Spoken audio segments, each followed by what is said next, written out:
Hi, everybody. Welcome to my YouTube channel, Grace Alana, Grace the astrologer here. So let's get into it. Today's video is going to be about Kim Kardashian and her chart ruler. Before we start, y'all see me repping my alma mater today. I went to Kent State University. Little fun fact: I have a double major. I graduated in 2021, and I have a double major in Pan African Studies and entrepreneurship. And I ran a skincare business. Some of y'all probably already know that. I be getting comments on TikTok. People be like, "Oh my God, I miss TBG. I remember when you had a skincare business," and I be like, "Wow, what a lifetime ago." But yeah, I went to college. Your girl's smart. I got degrees and shit. But anyways, let's get into Kim Kardashian's chart. So, the chart ruler, first of all, if you're not familiar with the chart ruler is the planet that rules your ascendant, the planet that rules your rising sign. And if you ask me personally, I would say that your chart ruler is the most important planet in your birth chart. And the reason why I say this is because the chart ruler is the planet that sets the tone for your entire chart as a whole. Because it is the planet that rules your rising sign, the first house in your rising sign, the first house is the only house in the zodiac that is solely about you. Your birth chart is, yes, about you in your life, but all of the other houses relate to you in some sort of way. Like the first house is you, or the second house is your money. The third house is the way that you communicate. The fourth house is your family. The fifth house is your children, so on and so forth. So the chart ruler, again, is very important because that planet, and again, that sign that rules that chart, the energy of that planet, the condition of the planet, the aspect that that planet makes will set the tone for your entire chart. And you can use your chart ruler to tell you a lot about your life as a whole. So, Kim Kardashian is a Sagittarius rising with Jupiter as her chart ruler. Now, in general, somebody with a Jupiter, a Sag rising, Sagittarius is the sign of adventure, it's the sign of growth. It's a sign that's associated with travel and exploration and learning and knowledge, and even just thinking about Jupiter in general. Jupiter is a planet that's associated with travel, expansion, opportunity, growth, success, spirituality, freedom. So when you see someone with a Sag rising, typically speaking, you would think of them like, okay, this person is probably somebody who's very open and flexible and adventurous. This is somebody who probably really likes to dive deep into things and explore things, and they probably have a very explorative or inquisitive nature. This can be somebody who might be all over the place, very fun, very wild, very free flowing. And I feel like, to be honest, knowing, again, we don't know Kim Kardashian, but she's one of the most famous people in the world. And she's been famous for a very long time. So I feel like a lot of that energy definitely does tie into Kim and her nature. Now, again, like I said, Kim is a Sagittarius rising, and her Jupiter is in Virgo in the 10th house. So, looking at her Jupiter placement, let's get into it. And hold on, where do I go? Where did I go? We gonna put me back up in the thing. Okay. So yes, looking at her Jupiter, the chart ruler, first of all, in the 10th house can really speak to somebody who's very famous and popular, and somebody who can garner a lot of public attention. Because the 10th house is the most public facing part of your chart, having your chart ruler in the 10th house can definitely point to somebody who can lead a very public life. And again, Kim Kardashian is one of the most famous people in the world. And to take it even further, her Jupiter is exactly conjunct her midheaven. They're both at 28 degrees of Virgo. And the midheaven is the angle that's associated with your career, your public image, your reputation. And having your chart ruler exactly conjunct the midheaven can definitely indicate somebody who's meant to be seen. Now, of course, fame, image, all of these things are subjective, but you can see in the case of someone like Kim Kardashian, it's all there. Now, Jupiter is detriment. Planets have certain signs where they're comfortable in and where they're uncomfortable in. And when a planet is uncomfortable, when it comes to that nature that's associated with that planet, a lot of those things may not come easily, or they might be controversial, or there might be some issue with it. Like, for example, Kim Kardashian is a person who's very open and free, and very flexible. But again, a lot of it is to her detriment. She gets a lot of flack And a lot of times, I'm not the biggest Kardashian fan, but I feel like sometimes she gets a lot of negative energy for no reason. And it's like, it doesn't matter what she does. People are always going to criticize her. But shit, that's even the essence of having a 10th house.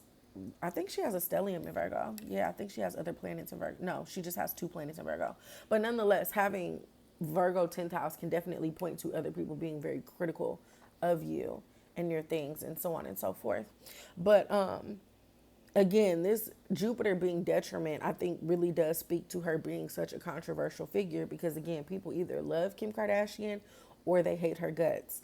And a lot of things she does and a lot of the moves that she makes is very controversial, period. And she does a lot of things that are considered like wild or out there. So again, that Jupiter Virgo, I mean, yeah, that Virgo Jupiter can definitely speak to like, yeah, she does a lot, but like sometimes she does the most. And again, Jupiter is opposing the moon, which is the planet that represents popularity and people as a whole. So again, this can show that a lot of things she does, people really don't necessarily like, but also she's still a very popular figure. But even when you think about the moon is a planet, it's a very volatile planet. The moon changes signs every 2.5 days. And again, I think that this is something else. This Jupiter opposing her moon, well, moon opposing her Jupiter, I think can definitely speak to, again, her being a very controversial figure and even how her popularity fluctuates and wanes. And again, how people either really like her or they really don't like her. But again, the essence of Jupiter, Jupiter is the planet of growth and expansion. And again, this is in the 10th house. She's a very public, versatile figure who's known for a multitude of things. And it makes sense thinking about how Jupiter is freedom, Jupiter is expansion. Because again, she's a sex symbol, she's a mother, she's a businesswoman, and she's a part of a famous family.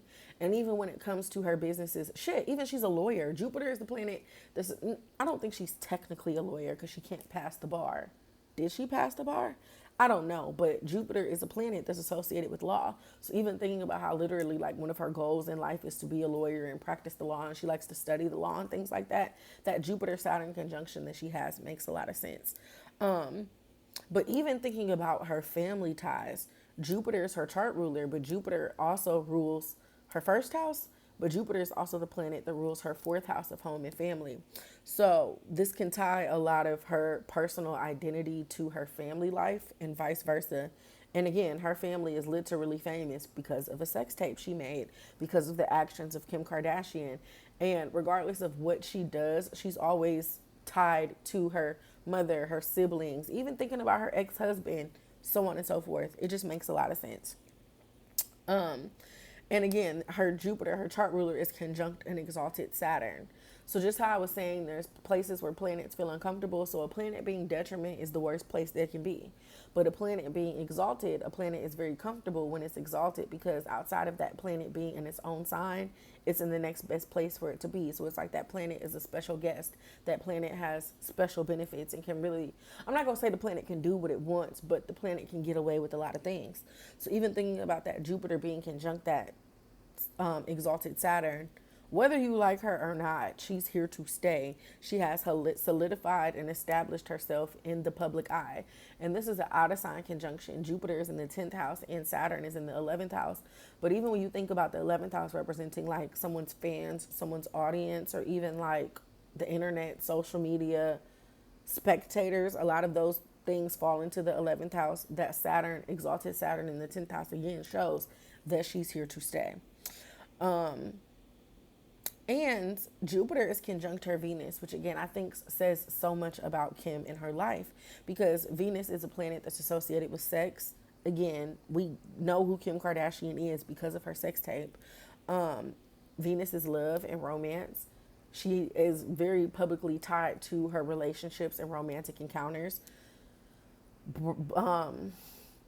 Chris Humphrey, she was married to that man for like 72 days.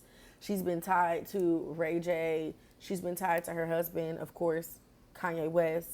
But I think she was even married 3 times. Like she was married to somebody else before she was even married to Chris or Kanye. But Pete Davidson, like all of her very famous relationships, it's not a surprise because she has Venus conjunct I mean, she has Venus in the 10th house again, which can also publicize somebody's relationships. But even again, thinking about somebody's chart ruler being conjunct Venus, a lot of your identity can be tied into who you're sleeping with or who you are dating or romantic encounters. Um, Venus is fashion. Kim Kardashian is looked at as a fashion symbol. I was about to call her a fashion icon. Again, I guess I think Kim Kardashian is a pretty iconic person. But yeah, she's a lot is tied into her looks, her beauty, her aesthetic, and art, money. Kim Kardashian is a businesswoman. Like I feel like her chart ruler being conjunct Venus explains so much about Kim Kardashian because I would say that she's a very Venusian person. But again, this Venus is fallen. It's an uncomfortable planet. So yeah, she has all of these things. But again, people talk about her relationships. People critique her businesses and her business expertise. A lot of people critique her looks and her fashions and her aesthetics, which again is the essence of a Virgo Venus in the 10th house. But yeah, those are all of my notes. Very brief, but yeah, you can very clearly see how somebody's chart ruler can play out very well in their life and tell you a lot about a person and their life and their identity and the things that they might do or things that are important to them in their life as a whole. So yeah, let me know what you think. Let me know who else's chart ruler you would like me to look at. Maybe I'll do Beyonce because I did a Beyonce chart ruler video on TikTok and people were feeling that.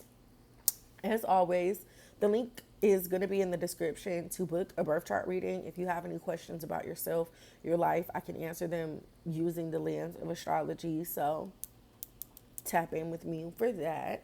Also, make sure that you're following me on all of the platforms. Moon World Mommy on TikTok, on Instagram, on Twitter. Yeah, and subscribe to my Patreon. A lot of my notes, like my detailed notes that I just typed up for this video, already on my Patreon if you're more of a visual type of person. If you want to pay for a membership, it's $15 a month. You can do one mini reading a month that I can answer, pulling a card or doing a mini astrology reading. So that's a great way to connect with me at, a discounted rate. You get to ask me a question a month and we can really build a rapport and a relationship as far as that. And yeah, subscribe to my channel if you have not already subscribed to my channel. I'm open to all types of different suggestions for content and different things that you would like me to make videos on. But yeah, thank you so much for watching. I hope to see you in the next video. And yeah, if you don't subscribe, you're a loser. No, I'm kidding.